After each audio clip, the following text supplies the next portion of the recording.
On today's show, a crossover edition of the podcast, talking with the folks from the Locked On Knicks podcast. We'll get into Dejounte Murray, trade stuff, and much more coming up. You are Locked On Hawks, your daily Atlanta Hawks podcast. Part of the Locked On Podcast Network. Your team every day.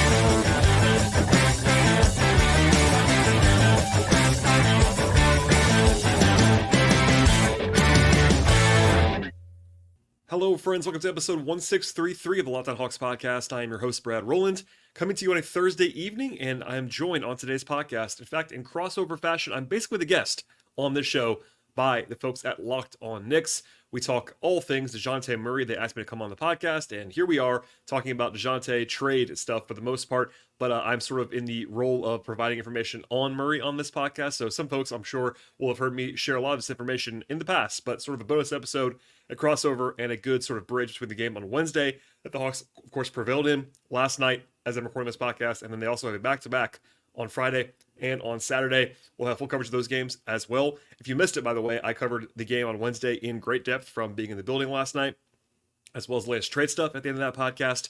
It's been a busy week on the show already, and I encourage you at the top of the podcast as well to make it your first listen each and every day. Please subscribe to the podcast anywhere you get your podcasts, places like Apple and Spotify, as well as YouTube, etc. And without any further delay, we'll get into the show right now. Myself and Gavin Shaw talking all things Hawks, Knicks, Dejounte Murray, trade stuff, etc. And here we go.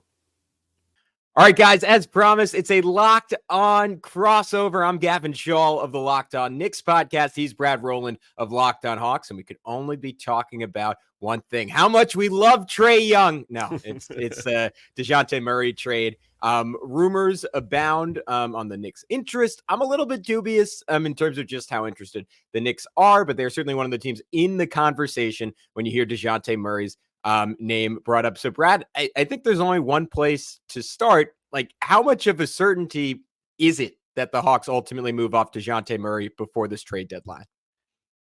I shudder to use the word certain on anything when it comes to trades. I'm sure you have experience with this too. Like, fans don't like it when I say this. Trades are hard to make. I know they're not hard to make in the trade machine, but as far as like all the things in play, you know, ownership gets involved, all the sides. So I'm always a little bit lower than most people are on, even on intel wise. Like, if I hear something's like 90%, I'm going to go to 80%. It's one of those things. I think it's likely to happen that they move him. That's been reported out there. Woj just had that. I've heard the same. But what likely means is kind of a variable thing. So I think it's probably going to happen that they move him in the next 2-3 weeks before the deadline. But at the same time, things could always change. If they go on a wing streak, if the owner gets involved, all those things, it can always pivot, but I'm pretty confident that he gets moved. Gotcha. How would you summarize his year and a half on the Hawks? Because obviously it's not what Atlanta hoped for. And I had really high expectations when he was going to Atlanta. I was like, wow, what a move. Like, arguably top 3-4 defensive guard in the league, teaming up with Trae Young, his ability to get to the rim, Trae's shooting. It seemed like, if not a match made in heaven, a really clean fit between two really good players that was going to elevate Atlanta. Obviously, it hasn't quite worked out to that extent, though the individual production has clearly still been there for Dejounte. So why is Atlanta moving on? Yeah, I think that the way you put that about, the year and a half or so, I think it's been underwhelming. It's not been calamitous. I think if you assume that the Hawks are probably going to trade him, you might think it's gone terribly. And I wouldn't actually say that as far as just what Dejounte has brought to the table and how it's fit together on offense. That was kind of the question. It was like, does the offense work? Because like you said, defensively, it was like, all right, this is going to help the Hawks, point of attack, etc. The big picture thing is that the Hawks are about 500 in the last year and a half. And if you told them that, they would have done the trade. I think that's pretty obvious. I'm not sure if they would admit that, but you don't trade 3 first-round picks to essentially be the exact same team as far as overall quality. The team dynamics have changed, but Murray's supposed to help them go to the next level, and they're still at the same level. So that's kind of just a very intuitive thing. As far as like how it's worked, I think Dejounte offensively has kind of grown a lot, to be honest with you. He's shooting the ball better than he ever has. That's a very positive thing. I don't think it's been like oil and water with he and Trae. They've not fit perfectly, but you've seen steps in the right direction with Quinn Snyder kind of using them together more often. The big thing is the defense, where I think the Hawks just kind of misevaluated what they were going to get out of Dejounte, and we can talk about that more, I'm sure. But he's not lived up to the billing on defense for sure. That I'm confident in. You can kind of talk about the nuances on offense. Having watched every minute of the Dejounte Murray era on defense, he's not been the guy they thought that they envisioned him being defensively. And it's not all on him either. I will certainly say that. This is a bad defensive team outside of Dejounte Murray. But I think that's kind of the area that I would circle first. Be like, all right, the theory of it was basically pair with Trey, help the second unit offense, raise the level on offense, and also key, help the point of attack defense, which the Hawks have struggled with a lot. And that second part just hasn't happened. Yeah, that's what shocked me, because he was so good on that end in San Antonio and kind of physically overwhelming, and seemed to be someone who like loved playing defense watching him. And I think he's said stuff since, like, I forgot if it was DeMar DeRozan or you'd probably know this, Brad, but some player told him early in his career, like, hey, if you want to be on the floor to score, like you got to defend. And maybe it was to some extent a means to an end for him, because I don't think in his mid-20s that his like defense, and correct me if I'm off on this, maybe some injury I missed, but like it doesn't make sense that his defensive talent just fell off a cliff.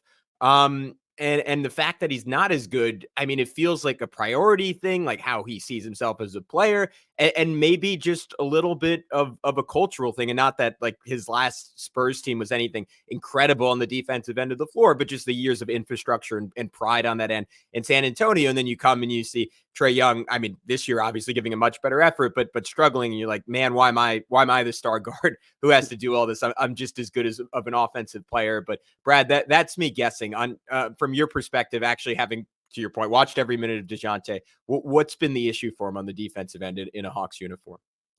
Yeah, I think it's a lot of those things that you mentioned kind of put into one. One thing is, it's not like a unique story that as a guy's offensive role in the league increases, his defense gets worse. That kind of happens a lot, honestly. It's not always sharp, but I mean, I think for the most part, I mean, you kind of struggle to find guys who have had their usage go to where his went at the end of San Antonio and where it's been in Atlanta, and have maintained their defense. A recent example of this, not the same position, but like a lot of whispers about Mikal Bridges' defense in Brooklyn, for instance. Like, he's not the same defensive player that he was in Phoenix now that he's carrying an offensive workload. And, it's not like a skill thing. It's just, maybe it's an energy thing, maybe it's a role thing, it's a mindset thing. Every guy is different. But, early in his career in San Antonio, he was a late first-round pick. He, to your point, had to earn it defensively. And I think he was kind of their defensive stopper early in his career. That was kind of how he got paid the first time around on the rookie extension, was like he was the third guard, kind of like fly around defender. And by the end, and look, I won't claim to have watched all of Dejounte's last season or two in San Antonio, because I don't cover the Spurs. But when I was doing research after the trade, guys that covered that team were like just kind of whispering to me like, hey, he's not quite the same defender he was a couple of years ago. So even by the end of San Antonio, it was kind of like, and by the way, it was understandable because he was carrying like a 30% usage rate, and like he was the only guy on that team pre-Wemby, you know what I mean? So it made sense, and the hope was a little bit less usage with Trey, pick it back up, and that just hasn't happened. And to defend Dejounte a little bit on his defense, like, it's kind of funny to say that out loud. Yeah. It's not a great role for him either. Like, I think he is best suited as a habit creator. He's always been best at that. He's a big time steals guy. He still gets steals, which I think covers up if you don't watch him every night for his defensive foibles. Like, he's got great hands. He's good anticipator, but he's not bulky at all. He's very skinny. He's not a strong defender. So against point guards, it's not as glaring as it is against wings. But if you're playing next to Trae Young, you have to defend wings sometimes. And they thought that they were going to get more out of him. And look, size-wise, he is 6'4", 6'5". He's not short for a point guard, but honestly, he's a point guard. And that is maybe we'll get into that on the Knicks front, where they have a guy that's not the same player as Trae Young, but kind of similar in some ways with Jaylen Brunson. Like, the fit stuff there is kind of a question, but I do think that in general with his defense, it's perhaps effort-based. It's perhaps just, keying on a defense. And I think that if you watch him play and play out, it can be maddening. And again, not alone. He gets beat on back cuts. His point of attack resistance is not the same as it used to be. And it's frustrating. I'm sure you notice this across the league. When he's dialed in for a quarter or something, you can see the guy that used to be there. And then the next quarter or the next half, it won't be there anymore. And part of that maybe is cultural with the Hawks. But, even the advanced numbers, like, I don't know if you buy into those as much as some people do, but like, his EPM, all that stuff is way down in Atlanta. Part of that, again, could be team context, but the eye test matches it. And I think he's just not been that guy. And unfortunately, or fortunately, depending on if you're Dejounte Murray or not, his reputation around the league is still kind of sticky. Is like people just assume he's a good defender because he used to be a good defender. It's kind of like, especially with guards, I feel like reputation's very sticky. Like once you're proven to be a good defender, people think you're still a good defender whether you are or not. And I think he's kind of riding that a little bit in terms of like of the perception, because I'm sure you're getting this too from Knicks fans. When other teams ask me about Dejounte Murray, other teams fans, they're like, "Well, we know his defense is good." It's like, well, do we? I actually don't know that, having watched him for a year and a half. So it's interesting for sure. Today's show is brought to you by PrizePicks. PrizePicks is the largest DFS platform in North America, and also the most easy and exciting way to play daily fantasy sports. And at PrizePicks, you pick 2 6 players, then choose whether actually are going to have more or less than a projection in a ton of different categories across sports. And with 25 times money on your entries, you can now pick common projections across the board that allow you to include 2 or more different players from sports and leagues across those and combine them together. And there's a huge selection at PrizePicks of sports not offered anywhere else, and they also have stat projections not offered anywhere else as well. They have the NFL, NBA, MLB, NHL, PGA, and much more. They have a reboot policy as well at PrizePicks, and they're the only daily fantasy sports platform with an injury insurance policy. And I've really enjoyed PrizePicks for quite some time now, especially on the NBA front, where I am digging in every single day on this podcast and beyond. But also the NFL's there, and I'm really interested in checking it out, and I do so every single day. And on the whole, the experience is fantastic at PrizePicks. It's easy, it's fun, and easily recommended by me. And the place to go is prizepicks.com/LockedOnNBA, and use promo code LockedOnNBA for a first-time deposit match up to $100. One more time, that is prizepicks.com/LockedOnNBA, and use promo code LockedOnNBA when you get there. Check out DFS made easy with PrizePicks. Today's show is sponsored by LinkedIn Jobs. At the start of the new year, every small business owner is asking themselves the same question. What is the one move that I can make that will take my business to the next level in 2024? LinkedIn Jobs knows that they have all the success that you need, and it all depends on the team that you surround yourself with. And that's why LinkedIn Jobs has created the tools to help you find professionals for your team, do it faster, and do it for free. I've used LinkedIn Jobs in the past in my day job and had great success finding people that I was looking for and the right candidates, basically, and doing so quickly as well. It's not just another job board at LinkedIn Jobs. They have a vast network of more than 1 billion professionals, which makes it a lot easier than most and also the best possible place to hire. Hiring is easy when you have the most qualified candidates possible. And really, that's so easy, in fact, that 86% of small businesses get a qualified candidate within 24 hours. Achieving the new goals that you have in this new year is huge for all of us, including me, and finding the right team members can really be important to that and to accomplish all that you're trying to accomplish. Small businesses also rank LinkedIn Jobs number 1 in delivering quality hires against leading competitors, and they know that small businesses are wearing so many hats right now, it might be hard-pressed to find the time and resources to hire properly. And thankfully, though, with LinkedIn, the process is intuitive, it's quick, and it's easy. You can post your job for free at linkedin.com/LockedOnNBA. That is linkedin.com/LockedOnNBA. Post your job for free. Terms and conditions apply. I feel like the same thing always happened with Steph Curry the opposite way, where everyone assumed he was a liability, and he got to a point where he was an average to like maybe even a slightly above average defender. It does go both ways for sure. Did it get better in the playoffs last year? Because I think from a Knicks perspective, that's my curiosity. Like, all right, let's just say we were in the second round, we were in the conference finals, and if the Knicks were going to pay a premium for that kind of upgrade, I think for me, the question would be like, all right, you don't want to defend the regular season. That's fine. Like, can you turn this up in the biggest moments and do it consistently? Or like, and I think it's something sometimes players themselves assume they can do. And it is something that's almost built by habit. And it's very hard to flick that on and off. But did you see it jump a level against the Celtics last year? A little bit. I think, in general, almost everybody is more attuned in the playoffs defensively. And I think because he does have the physical tools, that's the one thing you can't manufacture in the playoffs is physical tools. Like at some point you have to have the goods. And I think that, again, it kind of depends on what you're asking him to do. Unfortunately, with Atlanta, you have to kind of put him on wings more often, or you're having him guard the number 1 guy because you're trying to hide Trey. And that's a whole other discussion that we'll have another day. Actually, Trey's gotten a lot better defensively in a way. Kind of you mentioned about Steph, like Trey's not good. Don't get me. I'm not saying he's good. He's not, but he's no longer like the first percentile defender in the league like he used to be. And that is sticky too. But no, I think DeJounte can ramp it up. And I wonder, honestly, and I'll probably always wonder this if he gets traded, how much the lack of team success had to do with it. Because I feel like guys generally buy in more when they're winning. And that's not a DeJounte thing. That's an everybody thing.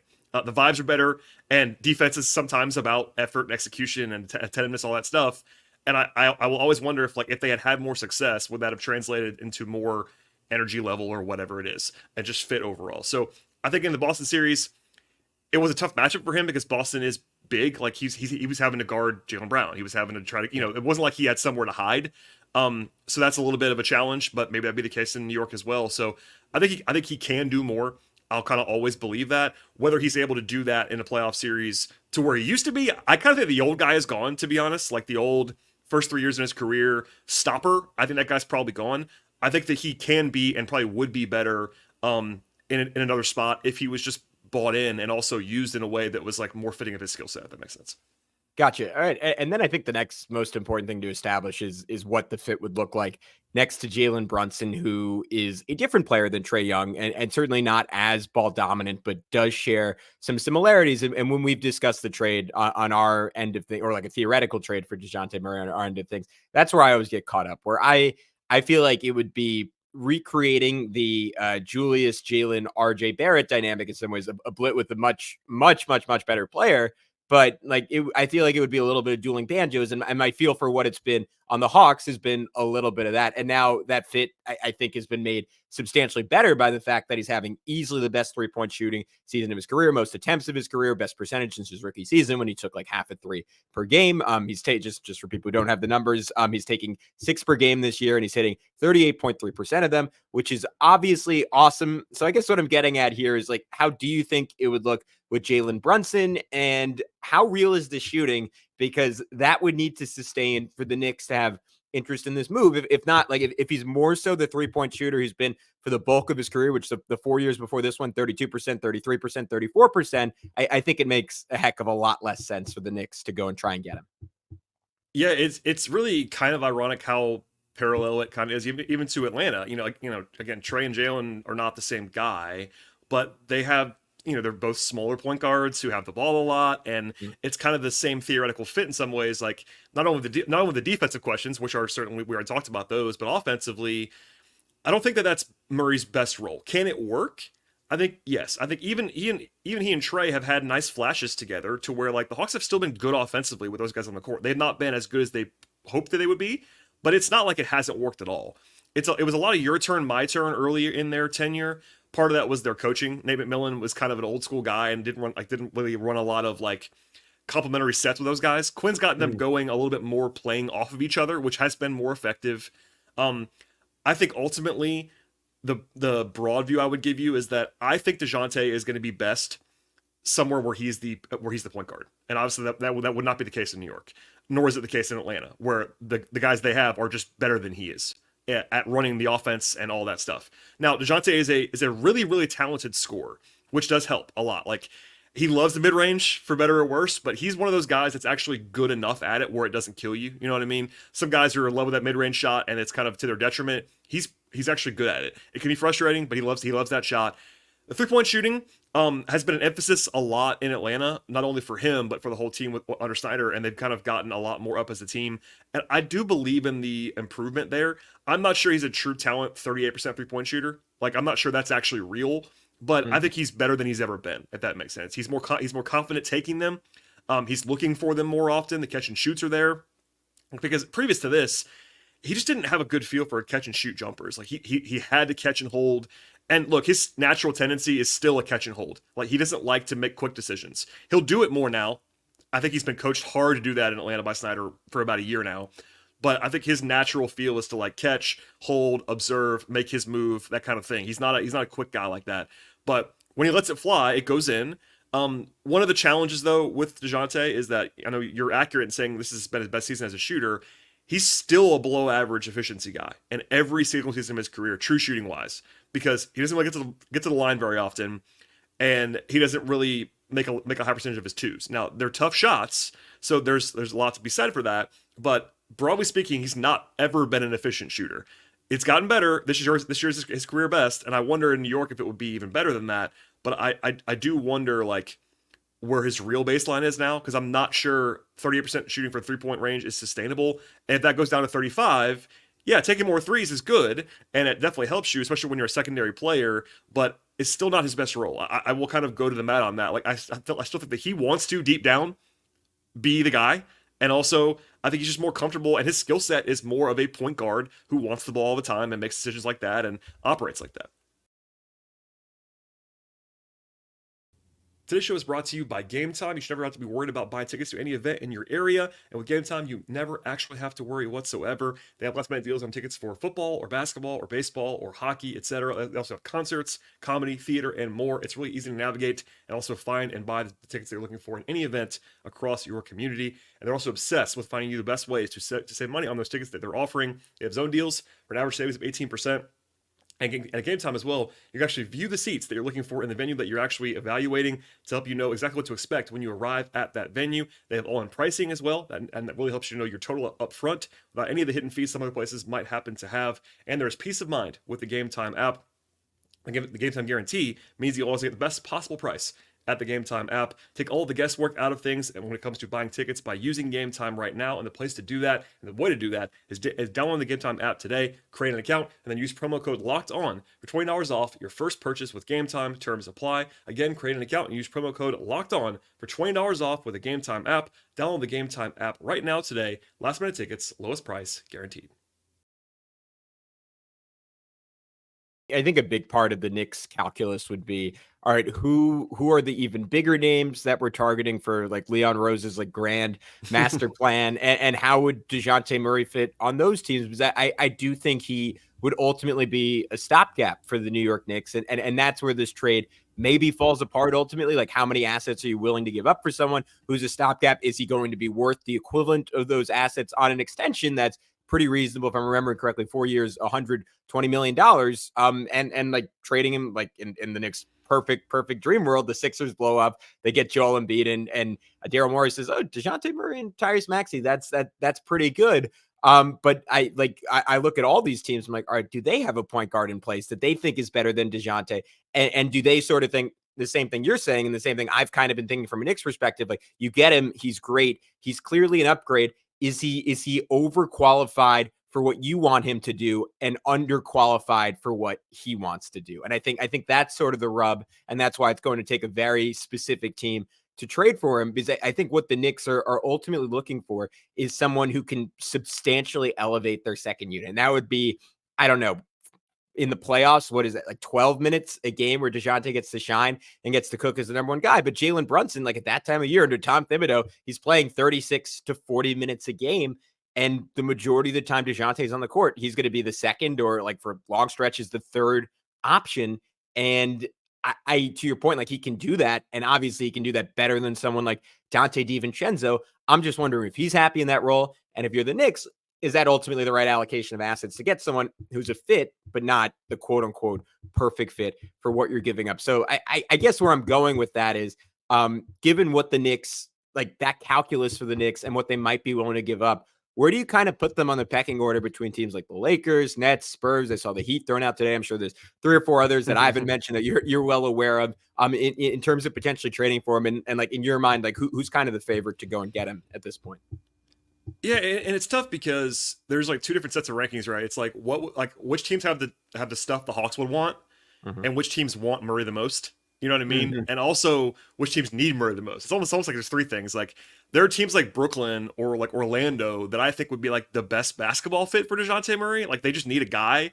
Like, Brooklyn would love to have Dejounte Murray, I feel like, because like they don't have a guy that can do that what he does. You know what I mean? Orlando, same thing. They don't have a guy in the backcourt that does that.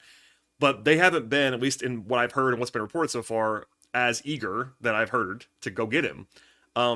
Then you have the Lakers, who I think are the favorite, as you and I are talking right now. Based on what I've heard, based on what's been reported, they obviously want him. They don't have a lot to offer, is the thing with the Lakers. It's a very familiar refrain with the Lakers. Everyone's tied to the Lakers.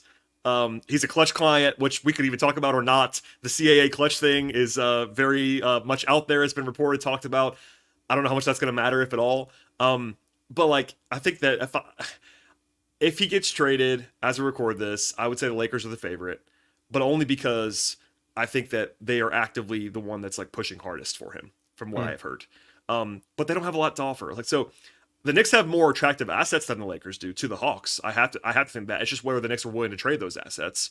And then you have teams like San Antonio, who has the Hawks picks they could send back, at least some of them, probably not all of them. Yeah, it's kind of a morass of teams, and I think that the Lakers have separated themselves a little bit as far as the likelihood is concerned. But for the Knicks, it really does come down to, this is something you probably would even know more than I would. It's like, what is their? We all know they have interests, but how much interest and how willing are they to kind of push in, because the combination of Fournier as an expiring matching salary is probably attractive to the Hawks, a team that watches their books a lot, and they have a lot of future money coming up. Being able to shed that money would be helpful. They have picks to offer. They have Quinn Grimes, all that stuff. Like, it kind of makes sense as an offer. It's just whether the Knicks are like eager enough to go ahead and throw that stuff out there.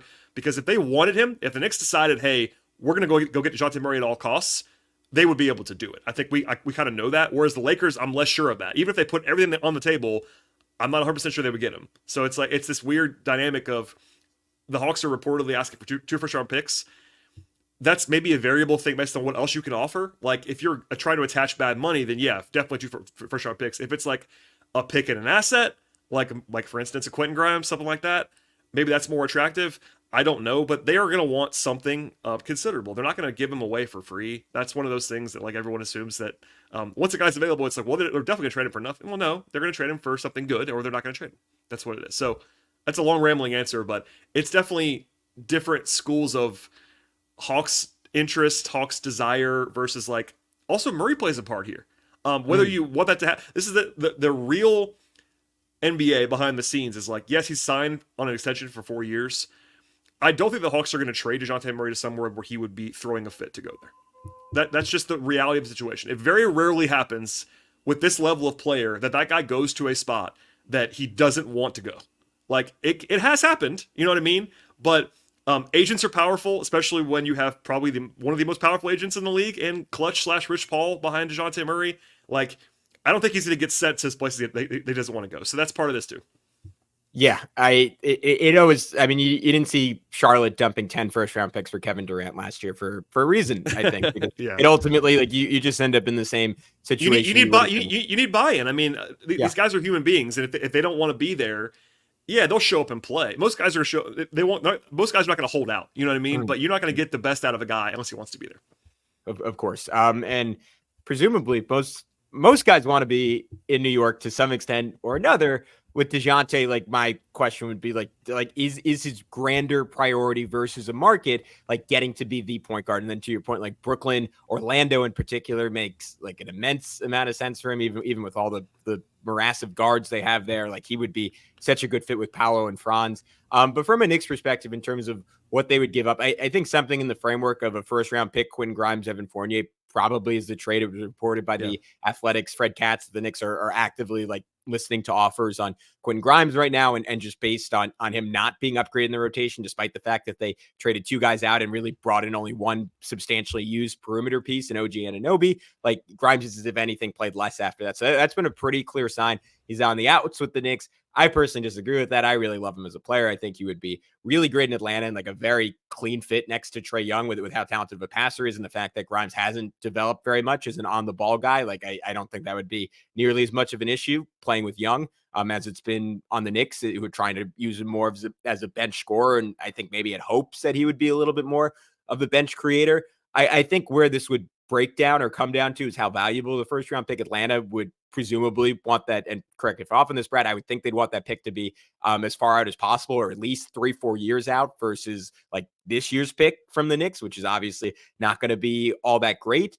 The Knicks would maybe try to barter over having like a little bit of protection on it, or sending out like two lesser first round picks, like whether it's the Pistons pick that's protected, but I actually do think is decently valuable and eventually will convey as something like the 12th or 13th pick in the draft, combined with like the Wizards pick that's pretty heavily projected. It might not convey, or the Bucks pick that's top 5 protected. Like, the Knicks would maybe try to get away with two of those instead of like a true blue unprotected first round pick. And I wonder if Atlanta feels, all right, then we'll just go with the Lakers and we'll get this super valuable, what is it, 2029, 2030 pick that the Lakers can deal, that we think would have good reason to think could be a top 5, top 10 pick. So that is what this ultimately comes down to for me. And on the Knicks end, in terms of whether you want to go that extra mile to go and get him, like, is the idealized version of Dejounte Murray realistic? And after having this conversation with you, Brad, and based on my own inclinations, I think not, because I think if the Knicks were like, all right, we are getting the ultimate 3-and-D plus guy, they're like, yeah, sign me up. That's a clear-cut upgrade. Like, it does give us like a puncher's chance in the East this year. If we're getting someone who sees himself as more, and just the fact that like he's not super happy playing the role we're going to ask him to play, like, limits the functional utility of all of his talent. I think the Knicks are like, you know what, if we're going to lose in the second round in 5 games versus 7 games, like let's just save our gunpowder for a future deal. Yeah, I think that all makes sense. I would be in the same spot. I having watched Dejounte the last year and a half, he's a really good player. That's something I think I get. People think that I'm like super low on, and I'm not. Like I think it's more that I'm low on his defense because it's been harmful at times. But like I think he can ramp it up.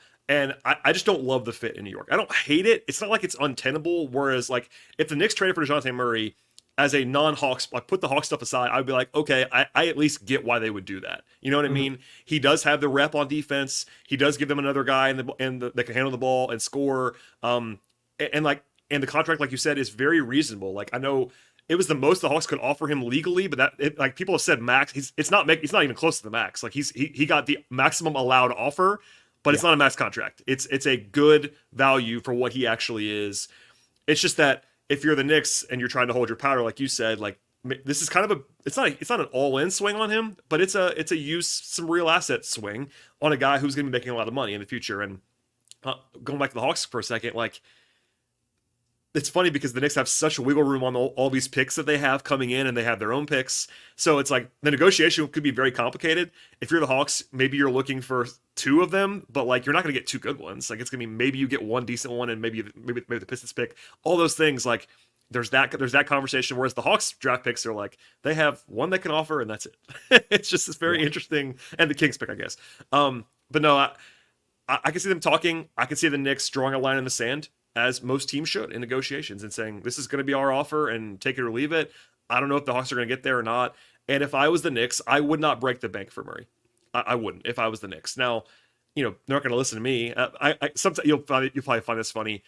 I had a discussion on my podcast about the Knicks, and I basically was advocating the Knicks probably shouldn't do this. And Hawks fans were like mad at me that I said that, and they were going to like hear me distracting on Dejounte's defense. I'm like, I promise you, Leon Rose, who doesn't talk to anyone in the media anyway, does not listen to my podcast. But I probably wouldn't push all the chips in. I do think that if it was like, Grimes, Fournier, and a first, that's a reasonable deal to do. Like if you're the Knicks, like I get it. If the Hawks want more than that, and if I'm the Hawks, I ask for more than that. Doesn't mean you're going to get more than that, but I would ask for more because like you could just say, hey, this guy's an all-star. He's averaging this and this and this and all that stuff. Good contract. There is a deal to be had here. I don't know that it's going to happen. I would guess it doesn't with any single team. Even if it was the Lakers, you said yes or no, I would say no. It's just that I think that it's plausible. Like, and I'm not sure how the front office feels. I mean, it's hard because they don't talk to anybody anyway, but it's like, how all in do you need to be to go get Dejounte Murray, who we agree on this discussion is not a perfect fit. And I think perfect is the enemy of good sometimes. Like sometimes you can be fine with that. I think that he would work there. He would make them better. He's better than the guys they have, like you said earlier. It's just that it's a big bullet to fire for a guy who's making $30 million moving forward. And if you're going to go ahead and do that, you got to be sure. Yeah, I do think just on paper, Brunson, Dejounte, OG, Randall, and whether it's Hardenstein or Mitchell Robinson back in the lineup. I mean, the defensive potential of that lineup's really good. The offensive potential of that, there's a world where it clicks, and they do have OG in a way the Hawks do not, by the way. That actually would help them. That's the one major difference, not to cut you off, but OG is the guy the Hawks wish they had. And I do wonder if having OG there would be better for the fit in New York than it's been in Atlanta.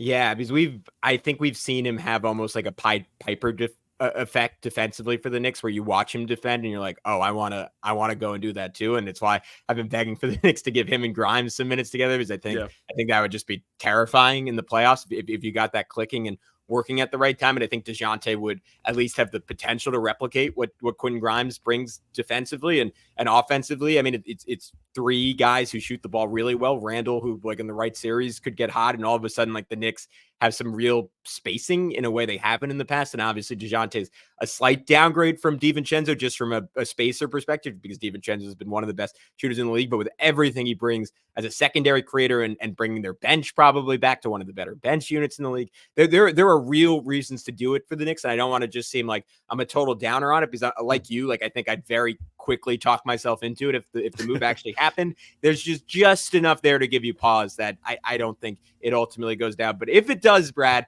we will have you right back on this podcast, and I will pretend this conversation never happened. I will say, you know what, from day one, I was all in. Yeah, we'll dig right in. I'll give you all of what you need about his defense, and just be like, you know what, He'll go definitely back to what he was in San Antonio as soon as he gets traded from Atlanta. No, the nihilistic Hawks fan in me from way back in the day, before I lost my fandom entirely almost from covering basketball, would be like, it'd be very Hawks if Dejounte went to anywhere, much less the Knicks, but we'll just say the Knicks here, and immediately was defending like he was in San Antonio. It would be quite on brand in a lot of ways. Well, I'm going to hope that happens. For Brad Rowland, I'm Gavin Shaw. Brad, before I let you go, I'm just for all the Knicks fans listening, can you tell everyone where they can find all your great work?